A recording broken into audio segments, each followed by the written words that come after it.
Hi guys! Good morning! Happy Monday everyone! Ayan, gumawa po ako ng spread, mayonnaise with egg. Nilagyan ko po ng konting asukal. Dapat po masarap niyan, may onion and then konting pineapple chunks.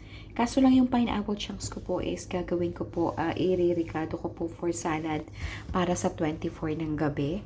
And then meron tayong banana. At ang titimplahin po natin kape, hindi pa lang tayo nag-iinit ng tubig. Then, nakaprepare na rin po yung ating tasty or they call it here slice. And also yan, papainitin po natin yung tinapay para masarap-sarap naman. Ayan, good morning everyone! Humihingi po ako ng pasensya sa lahat po ng mga nagko-comment at nanonood ng videos ko na hindi ko pa po nababalikan. Ginagawan po natin ng paraan at nagpapasalamat po ako sobra doon po sa mga ko-YouTuber ko na talaga pong full support at hindi po nakakalimot.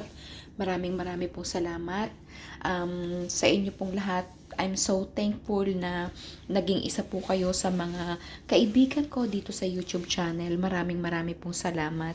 Sana naman po wala po mag-unsubscribe. Basta andito lang po ako, hindi po ako nakakalimot. Talaga pong as in, minsan talagang busy kasi syempre may trabaho din po tayo. So, intayin nyo lang po ang aking rest back. At ako naman po'y legit. Ayan, mega loud shout out to Sir Raul GTV. Tawag dito. Ma'am si Shirley Gavelindo. July C22, Cabiteño Farmer.